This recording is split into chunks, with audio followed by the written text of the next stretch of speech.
aussi ku comme également heureusement dinay jur ay avantages tout comme ni muy juree ay inconvénients moo tax yéen kaay gi di Sud Quotidien dafa dellu si waat également aussi ci benn jàngat boo xam ne bu am solo la mais def aussi benn rappel boo xam ne bu am importance moom la nekk Soxna Aïda doon loo xamante ni lu yàgg-yàgg également moom la nekk parce que buñ ko dooree avec les années 1960 bi Sénégal amee indépendance am mu ngi door daanaka ci genn parti ak ce que l'on appelle 1960 ba 1970 avec front de l'opposition contre l'UPS bi nga xamante ni moo di parti socialiste en grande partie te boobu à l'époque buñ ko liiree ñu baree bari dañoo ñëwoon pour feggu ci wetu ki nga xam moo di Léopold Sédar Senghor à l'époque pour jëm ko contrer mais il y avait pas possibilité de mettre en place ce que l'on appelle des partis politiques c'est-à-dire multipartisarisme boobu nekkul loo xamante ni lu juddoo la au niveau national c'est bien après la création du Parti démocratique sénégalais en 1974 ci la commencé également di dem en 1976 ba jëm yeneen année yi mu am yeneen parti politique yoo xam ne feggoo na ak le Parti démocratique sénégalais commencé mener le combat contre le gouvernement du président Léopold Sédar Senghor mais lépp daanaka boo xool bu baax mu ngi gën a am doyo te comme ni ñu ko yéenekaay gi xibaarale ci diggante 2000 ba 2024 wala ba 2026 ak lu ñu duppee li nga xamante ni moo di coalition pour l'alternance en 2000 bi nga xamante ni juddu woon na mooy CA 2000 bi nga xamante ni à l'époque moom moo doon taxaw ci kanamu askan bi doon mener le combat contre li nga xamante ni moo di le président Abdou Diouf bi nga xam ne moom moo fi nekkoon boobu sax liñ ci mën a teg mooy mu ngi regroupé woon des partis politiques yi nga xam ne dans l'opposition la notamment PDS Parti démocratique sénégalais bu maître Abdoulaye Wade PIT bu Amath Dansokho à l'époque boole ci LD MPT bu Abdoulaye Bathily tout comme également AJ/PADS bi nga xam ne bu Landing Savané moom la doon ñoom ñoo regroupé wu autour formé li ñuy wooyoon à l'époque coalition pour l'alternance en 2000 bi nga xam ne moom lañ cherché woon avec le président Abdoulaye Wade et mënees na jàpp ne combat boobu noonu ñu mënee woon ces figures politiques là à la limite joxe woon na benn résultat bu positif en 2000 parce que ñoom ñoo tënkomoon maître Abdoulaye Wade ba indi ko mu nekk également aussi président en 2000 ci nguur muy première alternance boo xamante ni am nañ ko boobu nag aussi président Abdoulaye Wade ci la njëkkoon dooree ci genn wet li ñuy woowee la coalition Soppi la coalition Soppi également aussi loolu moo ko taxoon a jóg à l'époque bari loolu loo xamante ni loolu lañ ci tegoon coalition Soppi boobu moom moo sampu diggante 2000 ba 2012 ñëw également tingoomu ci CA 2000 bi nga xam ne nii tegu woon na ci diggante Landing Savané ak ñeneen ñi nga xamante ni ñoom ñoo ci nekkoon mais ci élection législative yu 2001 yi ci lañ nemee ko ne coalition bi ci la am également beneen yaatu boo xam ne am na ko ndax yeneen dizaine de partis politiques ñëw nañ dollee ko ci CA 2000 boobu wala la coalition Soppi bu 2000 bi nga xam ne nii taxawoon na après ci lañ ñëw ak plateforme bi nga xam ne Iba Der Thiam moo ko kondiroon ñu doolee ko ci élection législative yu 2001 yooyu noonu après ci lañ dellu si waat nag ba bi ñuy waajal échéance électorale yu 2007 yi ci la problème bu gën a mag am maanaam mënees na jàpp ne survie am na ci coalition bi ba ni ñu yegsee en 2006 mais fin 2006 jëm 2007 presque ci lañ jàpp ne rupture bu baax a mag daanaka ci la am ci biir coalition boobu mais beneen coalition bu populaire boo xam ne am na dans l'alternative moo di bi ñu duppaay woon la coalition populaire pour l'alternative créé en avril 2006 boobu moom laay wax bi mu ñëwee mooy parce que 2000 ba 2001 2004 2005 ba 2006 presque la coalition Soppi du président Abdoulaye Wade amoon na benn doye bi ñu bare ëmb ci mais à la limite pour des questions de positionnement jëm ci ay élections moo indi woon divergence bi ba dañoo mujj tas donc dem dugguwaat ci beneen boo xamante ni moom moo sampuwaat et ça c'était en avril 2006 boobu nag mu ñëw ak le régime Abdoulaye Wade moom lañ doon contrer alliance boobu nag rassemblé woon aussi presque lu toll ci de vingtaine de partis politiques parmi lesquels on pouvait citer le parti socialiste bi nga xam ne ci la Abdoulaye Wade jëlee woon nguur ga en 2000 boolewaat ci également aussi Ligue démocratique bi nga xamante ni moo di mouvement pour les partis des travailleurs ak également parti de l'indépendance du travail ak rassemblement national démocratique ak yeneen plateforme yoo xamante ni bokkoon nañ ci ñëw élargir lu ñu duppee cette coalition populaire alternative créée en 2006 mais nag dynamique boobu nga xam ne gars yi moom la ñu àbboon aussi résister mais à la limite am na aussi yeneen divergence yoo xam ne nii juraat ne ko te loolu mu ngi sampu ci question yi nga xam ne moom la gaañu amoon comme pour des candidatures uniques ci élection yi nga xam ne moom la ñu doon amal mu di présidentielle bu 2007 ci la leen am tuuti ay problème ñii bëgg a nekk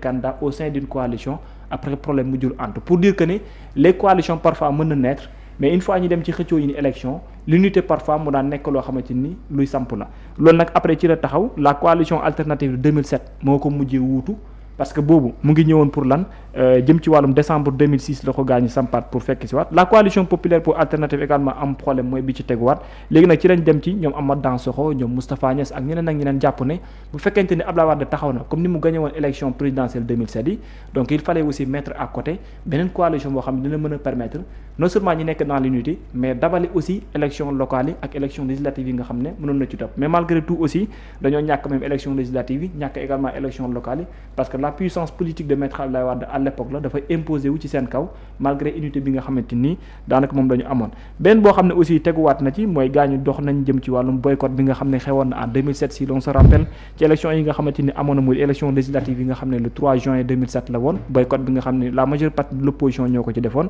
mais lii pour wane que ne coalition lu yàgg biir Sénégal la mais à chaque fois pour des ambitions parfois dafay bokk ci li nga xam ne moom moo koy indil ay problème beneen bi ci teguwaat aussi mooy Front Siggil Sénégal bi nga xam ne aussi sampoon nañu ko Front Siggil Sénégal boobu tamit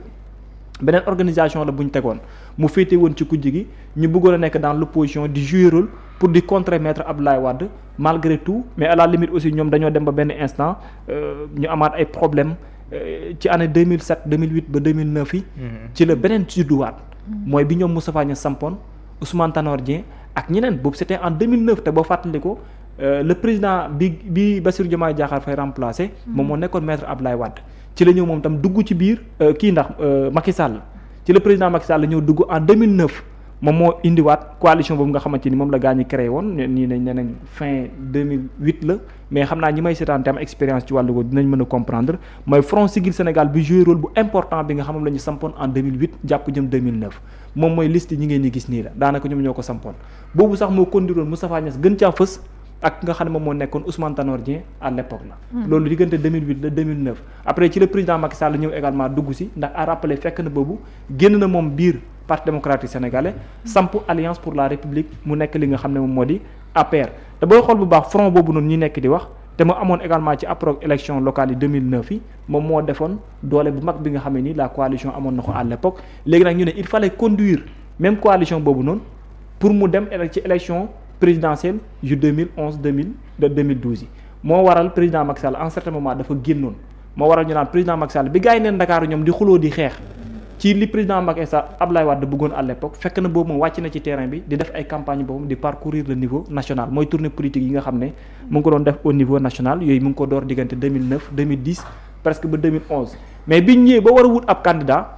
ñoom diggante Moustapha Niasse ak Ousmane Tanor Dieng ci la problème yu bare bari am mu mel ni implosion bëgg naa juddu président Macky Sall far ñëw moom def ce que l'on appelle benn taxawaay bu am solo moo ko may sax mujj gi ñoom ñëpp presque deuxième tour bi presque moom lañ jàppale parce que président Macky Sall dafa bootu woon ñoom ñu am divergence seen biir ki nekk candidat moo yàqoon seen coalition boobu nga xamante ni moom la ñu amoon ci seen biir mais à la limite moo mujjee nekk la coalition Benno Bokk Yaakaar parce que bi président Macky Sall la ñëwee gars yi jàppale ko ci deuxième tour élection 2012 yi moom bi mu faloo ci la samp ce que l'on appelle cette coalition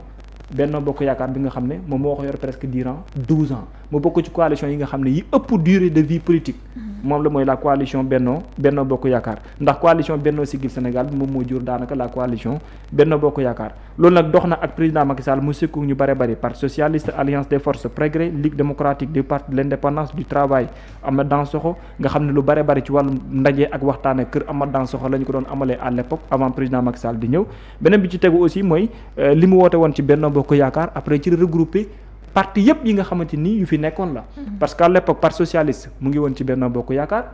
parti bi nga xam ne moo di AFP mu ngi woon ci Benno Bokk Yaakaar yeneen parti yi nga xam ne ñoo ci nekkoon ñëpp daanaka dugg nañ ci biir Benno Bokk Yaakaar même ñi nga xam ne dañoo soqeekoo ci biir parti yi di PS AFP ak yeneen langoon seen langu bopp après dañoo ñëw également dugg ci biir parti ci coalition bi nga xam ne moo di bu Benno Bokk Yaakaar Benno Bokk Yaakaar nag boo koy xool la coalition Yewwi Askan bi moom moo ñëw également teg ko tànk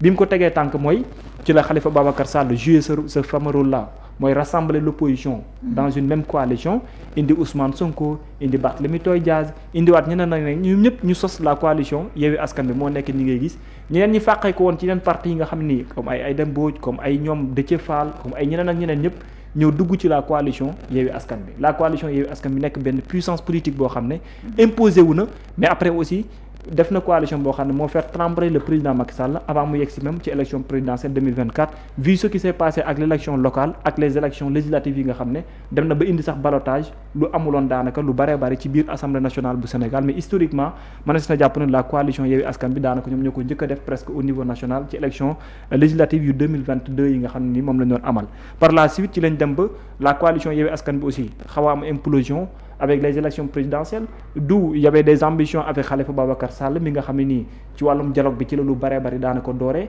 parce que l'unité dans la coalition Yewwi Askan Wi c'était de ne pas aller répondre au président Macky Sall ci question de dialogue bi nga xam ne moom la doon sumb ci wàllum politique ñenn ñi jàpp ne il fallait ñu dem dialogue ñenn ñi ne non du ñu dem dialogue coow loolu boo koy xool baax li implosé la coalition Yewwi Askan Wi presque ci la bokk mais avant boobu am na yeneen yoo xam ne amoon na à côté mais bii daanaka moo ci ëppoon notamment Ousmane Sonko ak bi nga xam ne moom la jëloon ci élection yi nga xam mooy 2019 ak yeneen yoo xam ne yu ko ëmb la mais daanaka yi ci gën a mag mënees na jàpp ne yii la ñëw ba 2024 2023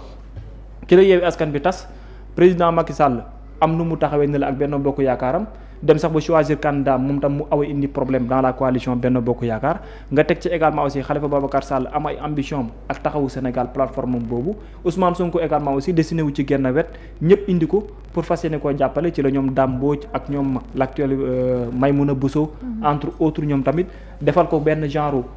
plateforme wala coalition à côté finalement ci lañ dem ba daanu si lu ñu duppee la coalition Diomaye président en 2024 coalition boobu noonu après à la limite moom mujj conduire le candidat de l'opposition en grande partie même bu dee amoon na yeneen moom moo gagné élection présidentielle ñu yegsi fi ñu yegsi bi ñu yegsee ci nguur également ci la opposition bi tamit cherché waat pour faire l'unité ci lañ créé lu ñu wooyee takku Sénégal takku wàllu Sénégal boobu nag moom moo indiwaat député yi nga xam ne le président Macky Sall moom moo ko jiite woon en grande partie ak ñeneen ñoo xam ne bokk nañ ci am ci ay quelques députés à l'Assemblée nationale d'où seen groupe parlementaire bi nga xam ne Aïssata Tall Sall moo ko jiite kon mel ni gudduñ toon ni tembe wàllum coalition lu yàgg Sénégal la mais durée de vie bi toujours dafay nekk une équation te bu fekkente ni dellu naa gaa ñi bu fekkee damaa jum aussi ñi may seetaan mën nañ ma gàgganti mais bu ñu defee un tout petit peu xayma daf ñuy yóbbee ne coalition bi nga xam ne bu ci njëkk 1960 1980 boo xam ne nemmeeku nañ benn boo xamante ni taxaw na mais boobu c'était pas carrément coalition mais ay mouvement ak parti yu nga xam ne yu ci nekkoon la 1980 ba 2000 également aussi ñu ngi koy wax ak front soppi bi nga xam ne taxaw na fal bi nga xam ne amoon na en 2000 bokk ci nga xam ne 2 ans de durée la am Benno Siggil Sénégal bi nga xam ne taxaw na diggante 2008 ba 2012 après Benno Bokk Yaakaar moom mu mujj ñëw de 2012 presque à 2024 beneen bi ci teguwaat mooy M23 bi nga xamante ni am na ci ak yeneen yi nga xam ne moo ci tegu mooy Yewwi Askan bi diggante 2021 ba 2024 takk wàllu bi nga xam ne ñëw na de 2024 également aussi bi nga xamante ni moom moo taxaw yóbbeewaat nag lu ci bare bare loo xam ne dañ naan durée de vie parti coalition yi d'habitude duy yàgg te li koy gën a waral parfois mooy ambition politique yi nga xam ne dinañ faral di dessiner wu aujourd'hui nag li ñu ci yitteel ci jàngat mooy FDR son objectif c'est d'être dans l'unité jusqu'à avoir benn liste unique pour échéance 2027 ñu jëm est-ce que daana méngoog historiquement li nga xamante ni moo fi weesu la même bu dee ci configuration bi du am différence wala ndax mën nañ également aussi dépasser yenn ambition yi ba arriver à un objectif commun mooy avoir une liste unique jusqu'à s'imposer auprès de Pastef et de la coalition Diomaye président Soxna Aïda. historique boobu am na ci solo mais ci question bi mu posé ndax loolu am nga ci yaakaar. non amu ci yaakaar moom je pense que ça va être très difficile. Oui. Parce que bi fi benn pôle rek di mu nekk au niveau de la majorité opposition bi fi nekk. jamono jooju la ko waroon gën a yomb te ci la gënoon jafe. que opposition bi di waxee benn baat. waxtuma laa yéen nga xam ne il y a 2 pôles au sein de la majorité Pastef taxawee ni ak APT. Diomaye taxawee ne ak Diomaye président te Diomaye président dina jël wàllam soxna Aminata Touré mu ngi ciy liggéey surtout waa APR ak yooyu moom soxna Touré mu ngi ciy liggéey lu am solo ci wàllum maire ak yooyu te Pastef ak APT gëmu mën a dinañ tàllal nit loxo ku bëgg a falu te doo ñëw te loolu je pense même que Ousmane Sonko mos wax loolu te tëjul ay buntu Pastef waxoon nañ sax que dinañ gën a ubbi Pastef pour mu am ay adhésion yu bees kon bu ñu demee ci élection locale yi di ñëw dina gën a mën a ubbeeku te bu Pastef ubbeekoo ñu baree bari fa li ñuy gis ne que seen mucc fa la gën a yombee ci wàllum politique mën nañoo dem foofu kon Pastef bu jëlee wàllam Diomaye jël wàllam Diomaye président jël wàllam boo mooy tuul liy dese opposition du bëri d'autant plus que kam moo koy jiiteel nan lañ siy demee liste yi ak yooyu dafay nekk loo xam ne ni dafay jur problème yu baree bari ak problème de positionnement politique ak yooyu intérêt politique yi di wute loolu defe naa dina jafe loolu mbir mi mais jàpp naa ne gis na retirer son épingle du jeu bu nekkee en tout cas configuration bii nii moo continuer moom mooy le Pastef et son leader parce que bu njëkk ba c'était l'opposition face au parti Pastef Diomaye toogee ne mais léegi dafa mel ni c'est l'opposition face au président Diomaye surtout par rapport ak proposition de loi bi nga xam ne nii léegi ñoom mettre nañ le président Diomaye ci benn position boo xam ne nii forcément da nga koy agiroo loolu sax at yenn acte politique yu président Diomaye yi posé ma jàpp na erreur politique la yu ko gën a éloigné de l'opposition la plus représentative loolu yëpp boo ko si boolee bu situation bi continuer ki si tirer son épingle du jeu moom mooy le Pastef mais jàpp ma ne que FDR mën na réussir loolu la liste unique moom defe naa lu jafe lay doon moom déjà FDR rek ñëpp bokk na si waaw du ñëpp bokkuñu si c'est voilà, ça c'est ça. aussi le problème voilà te ñu gën a mag bu ñu koy wax également gis nañ posture bi nga xamante ni moom la ñu amee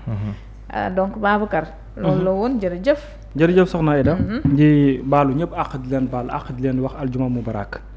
jërëjëf kon ba ngoon ci banc public incha allah ba Mouhamed kon ñu yëkkati jotaay bi bàyyi la nga tàggatoo waaw jërëjëf soxna Aïda ngoon incha allah moom ñaari ndaw la ñuy dalal Yarga Sy ak Yaya Sy Yarga Sy Pastef Yaya Sy APR ngir waxtaanee tolluwaay jamono mais tamit dañuy fekkook suñu doyen Elie Charles Moreau incha allah kon loolu c'est pour ce soir à partir de 22h donc noonu la di leen jaajëfal yéen ñi àndoon ak ñun waaye itam jaajëfal ñu doon gunge ci ndekki yu am solo yi ndax xam ngeen ni bu